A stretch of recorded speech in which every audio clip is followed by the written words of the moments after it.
The first beatitude that Jesus taught his disciples are mentioned in the Gospel of Matthew, chapter 5, verse 3, as well as in the Gospel of Luke, chapter 6, verse 20. In Matthew, it is mentioned as blessed are the poor in spirit, for theirs is the kingdom of heaven.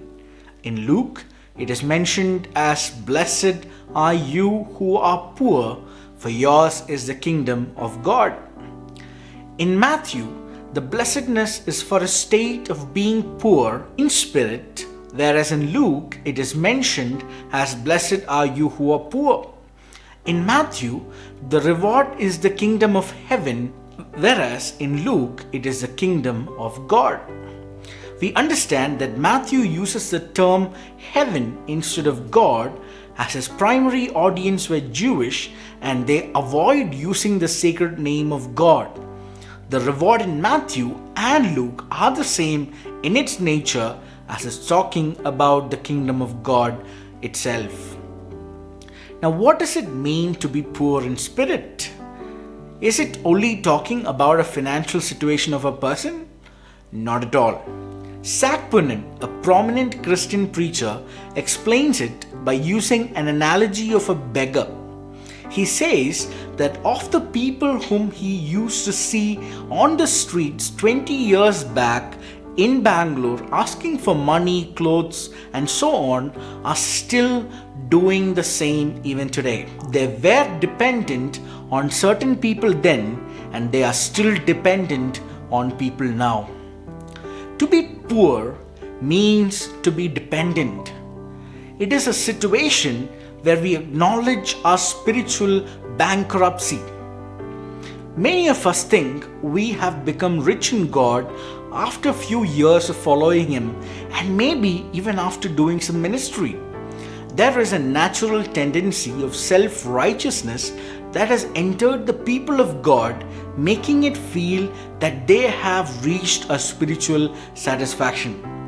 This is exactly what had happened to the Pharisees. Many of us use Pharisees as a synonym for hypocrisy, and it is right.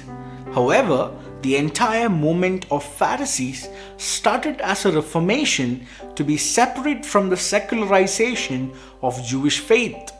However, as years passed by, they became self-righteous, and in some ways, it was pride and hypocrisy that were ruling them. In Luke 18, we see two significant prayers that explain this beatitude. The first prayer is of a Pharisee who thanked God, and he said like this. He said, I am not like the rest of the sinners. And he said, I fast and I do everything that will make me look like a spiritual person. His entire dependency was on himself and the works that he was doing.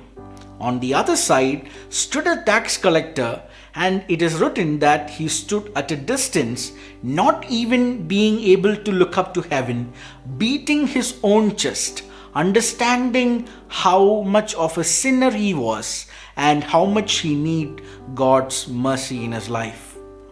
And we know what happened to these prayers, and we know how God had favor upon the prayer of the sinner. It does not matter how many years we are following Christ or how many years of ministry experience we have. We still should follow Jesus, trusting Him completely, believing that He would lead us. There is at no time when we reach a spiritual satisfaction that we do not need Christ.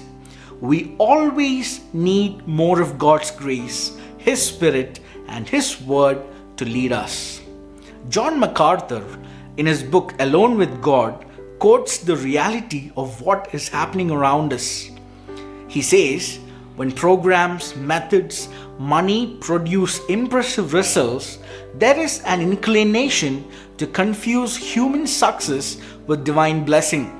Christians can actually behave like practical humanists, living as if God were not necessary. When that happens, passionate longing for God and yearning for His help will be missing, along with His empowerment. The reward that is mentioned for being poor in spirit is the kingdom of God. Kingdom of God is not attained by our greatness. It is purely grace that has saved us and grace that leads us to everlasting life. We trust on God to work in our lives so that we become like Him one day. There is always an area of spiritual growth in our lives.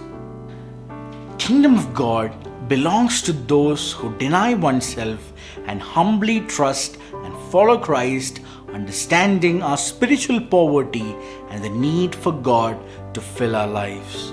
May God bless us all.